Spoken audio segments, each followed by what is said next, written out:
আজকের আলোচনায় সকলকে স্বাগত জানাই। আলোচনার বিষয় কেতকা দাস ক্ষেমানন্দের মনসামঙ্গল কাব্যের কবি প্রতিভা আলোচনা করো। আমরা সকলেই জানি চৈতন্যত্বর মনসামঙ্গল কাব্যধারার অন্যতম শ্রেষ্ঠ কবি ব্যক্তিত্ব হলেন কেতকা দাস ক্ষেমানন্দ। এই মহান কবি জন্মগ্রহণ করেছেন পশ্চিমবঙ্গের বর্ধমান জেলার কাদরা গ্রামে। তিনি মূলত কায়স্থ কুল বংশজাত ছিলেন। কবির পিতার নাম ছিল শঙ্কর।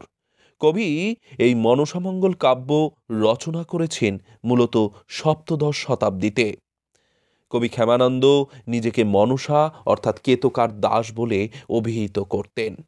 কবির নিজের নামের সঙ্গে এই কেতকা দাস শব্দবন্ধটি সংযুক্তিকরণের তাৎপর্য হল কেতকা অর্থাৎ মনসা এবং দাস অর্থাৎ মনসার দাস। আসলে ক্ষেমানন্দ বোঝাতে চাইছেন তিনি একজন মনসার দাস।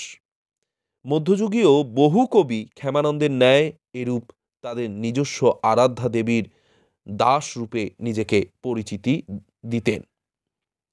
চৈতন্য পরবর্তী কবি হওয়ায় ক্ষেমানন্দের মনসামঙ্গলে আমরা দেখব অনেকাংশেই শ্রী চৈতন্যদেবের প্রভাব রয়েছে। কাহিনী নির্মাণ, চরিত্র চিত্রণ সকল ক্ষেত্রেই যেন তিনি চৈতন্য প্রভাব রেখেও নিজস্ব স্বতন্ত্রতার পরিচয় দিয়েছেন। মনসার জন্মবৃত্তান্ত কেতকা দাস ক্ষেমানন্দের কাব্যে নবরূপে চিত্রিত হয়েছে।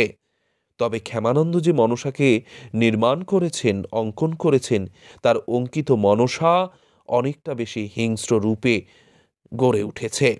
সে কারণেই লক্ষিন্দরকে দংশনের মুহূর্তে কোনো দ্বিধা বা মমতা বোধের চিহ্ন আমরা পাই না মনসা চরিত্রের মধ্যে। একইভাবে আমরা দেখব যে পিতা চরিত্র চাঁদ সদাগরের মধ্যেও যেন সেই দয়ামায়াহীন ভাবটা রয়েছে। সন্তান মৃত্যুতেও তার সেরূপ কোনো শোক নেই। চাঁদ সদাগরের বরং বীরত্বভাবই অনেক বেশি প্রকাশ পেয়েছে কাব্য জুড়ে। চাঁদ সদাগর কোনো অবস্থাতেই মনসা দেবীকে স্বীকৃতি দিতে যে রাজি নয় তা আমরা বারবার প্রমাণ পেয়েছি। তিনি শৈব ভক্ত ছিলেন, সে কারণেই কোনো অবস্থাতেই তিনি মনসার পূজা করবেন না। মনসা ছলনায় একদিন চাঁদ সদাগরের বণিক থেকে দিন দুঃখীতে পরিণত করে দিয়েছিল, কিন্তু তারপরও চাঁদ সদাগর মনসাকে পূজা করতে রাজি হয়নি।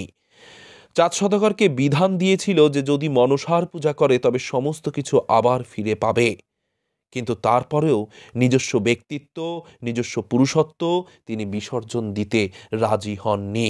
আসলে এর মধ্য দিয়ে সমকালীন যে পুরুষতান্ত্রিক সমাজ ব্যবস্থা তার একটা প্রতিনিধি রূপে চাঁদ সদাগর চরিত্রটি অঙ্কন হয়েছে।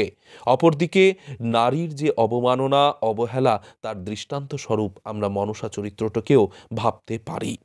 ফলে আমরা বলতেই পারি তৎকালীন সামাজিক একটা প্রতিচ্ছবি যেন এই কাব্য জুড়ে উঠে এসেছে। কেতকা দাস ক্ষেমানন্দের কাব্যে অন্যতম আরও দুটি নারী চরিত্র হল সনকা এবং বেহুলা। এই চরিত্রগুলোও অত্যন্ত জীবন্ত রূপে গড়ে উঠেছে। সনকাকে আমরা কাব্যে দেখব দ্বিরূপে ধরা পড়ে। একদা তিনি সন্তান মৃত্যুর পর শোকাহত হয়ে পুত্রবধূ বেহুলাকে ভর্ৎসনা করেছে।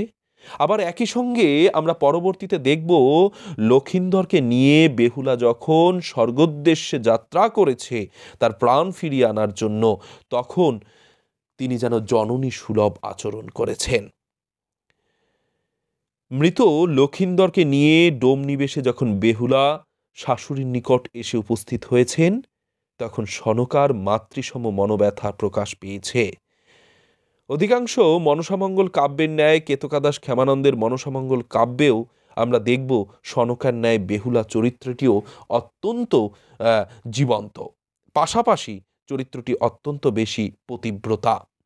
মনসার কোপের বিরুদ্ধে দাঁড়িয়েও নিজ সতীত্বকে কোনো অবস্থাতেই তিনি নষ্ট হতে দেননি।